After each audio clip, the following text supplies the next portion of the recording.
Dear students, आज हम fundamental of insurance के बीमा के मूल आधार के में बीमा के क्षेत्र और वर्गीकरण के बारे में जानने की कोशिश करेंगे। बीमा को हमने अनेक आधारों पर इसका वर्गीकरण किया गया है और इसका वर्गीकरण का आधार 3 माना गया है। पहला आधार है बीमा की प्रकृति के आधार, इस पर बीमा का वर्गीकरण किया है। दूसरा व्यावसायिक आधार पर वर्गीकरण किया गया है और तीसरा जोखिम के आधार पर वर्गीकरण किया गया है। पहला बीमा की प्रकृति के आधार पर वर्गीकरण, जिसमें हम बीमा को 5 वर्गों में वर्गीकृत करते हैं। पहला आता है जिसमें जीवन बीमा, दूसरा अग्नि बीमा, तीसरा समुद्री बीमा, चौथा सामाजिक बीमा और पांचवा विविध बीमा।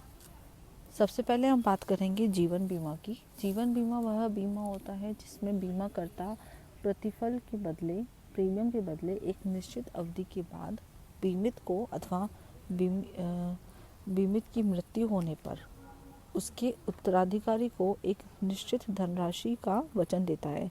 तो जीवन बीमा में एक निश्चित राशि की प्रीमियम एक निश्चित समय के अंतराल में निश्चित समय अवधि तक जमा करानी पड़ती है, किंतु इस निश्चित अवधि में यदि बीमित व्यक्ति की मृत्यु हो जाती है तो बीमा की प्रीमियम आगे नहीं चुकानी पड़ती, बल्कि संपूर्ण बीमा पत्र की राशि का भुगतान एक बीमित के उत्तराधिकारी को प्राप्त करने का अधिकार मिल जाता है। तो ये होता है जीवन बीमा। दूसरा आता है अग्नि बीमा, फायर इंश्योरेंस। अग्नि बीमा वह बीमा है जिसमें बीमाकर्ता बीमित को एक निश्चित प्रीमियम के बदले एक निश्चित समयावधि में बीमा की विषय वस्तु को अग्नि से होने वाली अगर क्षति होती है तो उसमें उसकी पूर्ति का वचन देता है। तो अग्नि बीमा सामान्यतः 1 वर्ष की अवधि का ही कराया जाता है और यह बीमा, इस प्रकार का बीमा अधिकतर औद्योगिक युग में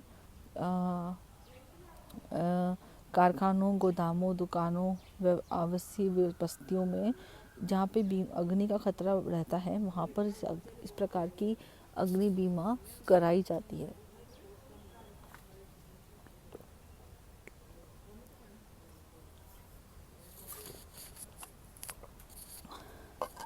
तीसरा आता है हमारा समुद्री बीमा, जिसको हम मैराइन इंश्योरेंस कहते हैं।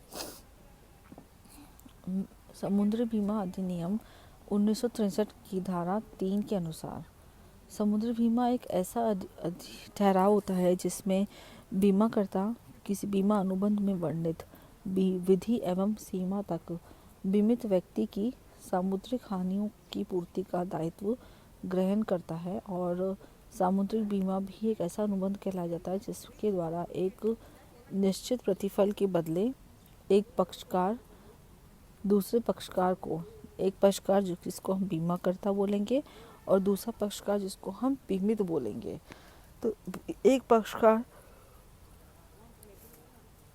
दूसरे पक्षकार की कुछ विशिष्ट संकटों या समुद्री जोखिमों से हानि की रक्षा का दायित्व लेता है। तो ऐसी हानि जिसमें किसी विशिष्ट यात्रा या अवधि के भीतर किसी भी व्यवहारिक जहाज या अन्य हितों को पहुंच जाती है, उस तरह का हानि को हम समुद्री बीमा के रूप में कराया जाता है। फिर आता है सामाजिक बीमा, जिसको हम बोलते हैं सोशल इंश्योरेंस। सोशल इंश्योरेंस वह या सामाजिक बीमा एक वह व्यवस्था होती है जिसमें श्रमिक, सेवा योजक तथा सरकार के सहयोग से बेरोजगारी, बीमारी, दुर्घटना, मृत्यु, इस तरह के अनेक जोखिमों का बीमा कराया जाता है और उन जोखिमों में भी उसका और उसके परिवार का जीवन स्तर को बनाया रखा जा सके, ये चीज़ ध्यान में रखी जाती है। सामाजिक बीमा में हम 5 प्रकार के बीमा को शामिल कर सकते हैं, जिसमें बीमारी बीमा होता है, मृत्यु बीमा, अपंगता बीमा, बेरोजगारी बीमा और वृद्ध अवस्था बीमा शामिल किया जाता है। पांचवा प्रकार का बीमा होता है विविध बीमा, जिसको हम मिसलेनियस इंश्योरेंस बोलते हैं। कुछ जोखिमें ऐसी होती है जिसका बीमा कराना अनिवार्य भी किया गया है, और कुछ जोखिमें ऐसी हैं जिसमें हम एक सामान्य व्यक्ति की सुरक्षा प्राप्त करने के लिए प्रयास करते हैं और बीमा कराते हैं। तो ऐसे कुछ एक बीमा को हम वर्णित कर सकते हैं। इनमें से कुछ होता है, इसमें से पहला माना जाता है वाहन बीमा, जिसको हम बोलते हैं व्हीकल इंश्योरेंस। सड़क यातायात के अनेक स्वचालित वाहनों जैसे बस, ट्रक, मोटरसाइकिल, कार आदि का बीमा, इन सब का बीमा कराना अनिवार्य है। तो ऐसे वाहनों का बीमा कराने के लिए दुर्घटना से वाहन या तृतीय पक्षकार को होने वाली क्षति की पूर्ति बीमाकर्ता से करवाई जा सकती है। दूसरा है पर्सनल एक्सीडेंट इंश्योरेंस, व्यक्तिगत दुर्घटना बीमा। ऐसे बीमे में बीमित की दुर्घटना से होने वाली क्षतिपूर्ति की जाती है, और दुर्घटना में मृत्यु होने पर या पूर्ण अयोग्य हो जाने पर बीमा की संपूर्ण राशि क्षतिपूर्ति के रूप में दी जाती है।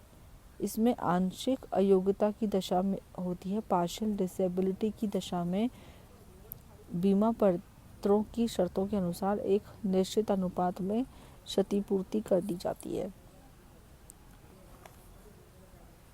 फिर आता है विविध बीमा में एक बीमा और आता है जिसको हम कहते हैं चोरी डकैती बीमा, बर्गलरी इंश्योरेंस। इस प्रकार के बीमों में बीमाकर्ता बीमित की चोरी, सेंधमारी, उठाईगिरी आदि से होने वाली हानि की पूर्ति करने का वचन देता है, और बीमित अपने मकान, दुकान, माल, गोदाम और यात्रा में कोई भी सामान लाया ले जाया जाता है और उसमें होने वाले धन आदि का बीमा कराते हैं।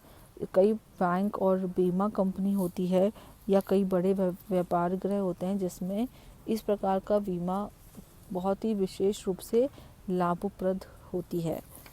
फिर आती है वैधानिक दायित्व बीमा, जिसको हम बोलते हैं लीगल लायबिलिटी इंश्योरेंस। किसी भी व्यक्ति के वैधानिक दायित्वों कई प्रकार से उत्पन्न हो सकते हैं। तो किसी भी व्यक्ति के कुछ कार्यों से अगर हम किसी तीसरे व्यक्ति की संपत्ति को या चोट पहुंचाने से, कारखानों में जैसे गैस लीक रिसने से, या गैस वितरण करने वाली संस्थाओं में अग्नि लगने पर पड़ोसियों को हानि हो जाती है, या उत्पादित वस्तुओं के दुष्प्रभाव से, या पेशे से गलती करने पर डॉक्टर द्वारा जैसे गलती हो जाती है, तो इस तरह के जिसमें किसी और को तीसरे व्यक्ति को जब नुकसान पहुंचता है तो उसको हम वैधानिक दायित्व बीमा की श्रेणी में लाते हैं। तो इसमें हम सबका बीमा करवाते हैं। तो भारत में कई कंपनीज हैं, बीमा कंपनीज हैं जिसमें वैधानिक दायित्व बीमा करना जिन्होंने प्रारंभ कर दिया है। अब सभी व्यवसायी पेशेवर डॉक्टर अपनी वस्तुओं अथवा सेवाओं से तृतीय पक्षकारों को होने वाली यानी थर्ड पार्टी को होने वाली संभावित हानि के विरुद्ध बीमा करवा लेते हैं। उसके बाद आता है विश्वसनीय गारंटी बीमा, फिडेलिटी गारंटी इंश्योरेंस। यह वह बीमा होता है जिसमें बीमाकर्ता किसी संस्था के कर्मचारियों की ईमानदारी की गारंटी देता है तथा कई बेईमानी से हानि की पूर्ति का वचन भी देता है। तो इस प्रकार हम यह बीमा सेवा योजक अपने कर्मचारियों की विश्वसनीयता की गारंटी भी देता है, और बीमाकर्ता बीमित की तब क्षतिपूर्ति करता है जबकि बीमित को किसी कर्मचारी द्वारा बेईमानी करना, धोखा देना, जालसाजी करने पर या चोरी करके माल उड़ा लेने पर इस तरह के कारण से प्रत्यक्ष रूप से आर्थिक हानि उठानी पड़ती है। तो सामान्यतः इसमें रोकड़ होते हैं, स्टोर कीपर होते हैं या लेखपाल, इन सब के आचरण की विश्वसनीयता के लिए सेवा योजक इस तरह की बीमा करवा लेते हैं। फिर आता है फसल बीमा। कृषि कार्य, हम जानते हैं कि कृषि कार्य सर्वाधिक जोखिम वाला माना जाता है।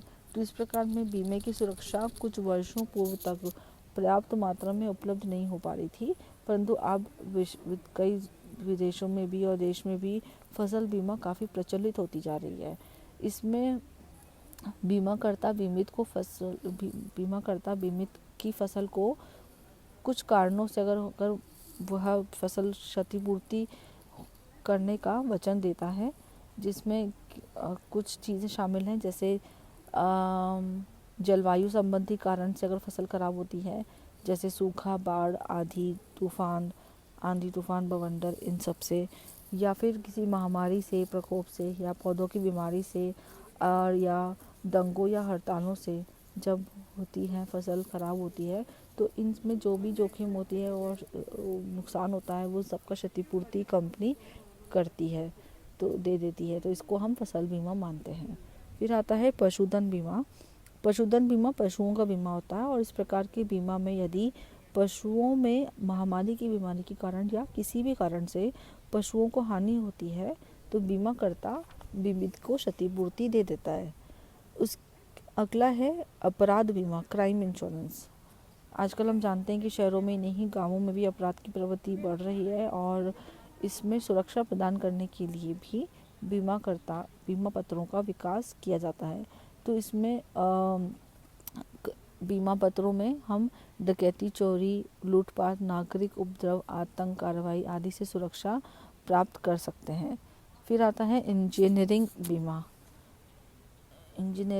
बीमा। इसमें कारखानों में लगे बॉयलर में अगर मशीन ख़राब हो जाती है, या मशीनों की आप स्थापना या संचालन करते हैं, उसमें उसके कार्य में गड़बड़ी हो जाती है, या आप कोई मशीन आयात करते हो विदेश से, वो मशीन ख़राब निकल जाती है, तो इस तरह में हम कोई भी तरह की गड़बड़ी होती है तो इसके लिए हम पहले से बीमा करा लेते हैं, और इस तरह की बीमा को हम इंजीनियर बीमा कहते हैं। इसके अलावा भी और भी कई तरह की बीमा हो सकते हैं, जैसे साइकिल बीमा, रेडियो टेलीविज़न बीमा, शोरूम में कांच का बीमा, आभूषण बीमा, वायु यात्रा का बीमा, यात्रा करते समय सामान का बीमा, पेट्रोल पंप का बीमा, छोटी दुकान का बीमा, होटल के ग्राहकों का बीमा। ऐसे कई तमाम तरह के बीमा हैं जिसको हम अन्य बीमा की श्रेणी में डाल सकते हैं। तो ये हमारा पहला बीमा की वर्गीकरण जो हमने पढ़ा है क्षेत्र, उसमें पहला वर्गीकरण हमारा ही समाप्त होता है, जो कि बीमा की प्रकृति के आधार पर हमने बीमा का वर्गीकरण किया था और कई तरह के बीमा को जानने की कोशिश की थी। अब दूसरा आता है व्यावसायिक आधार पर वर्गीकरण, जिसको हम हमारे अगले लेक्चर में डिस्कस करेंगे। Thank you so much.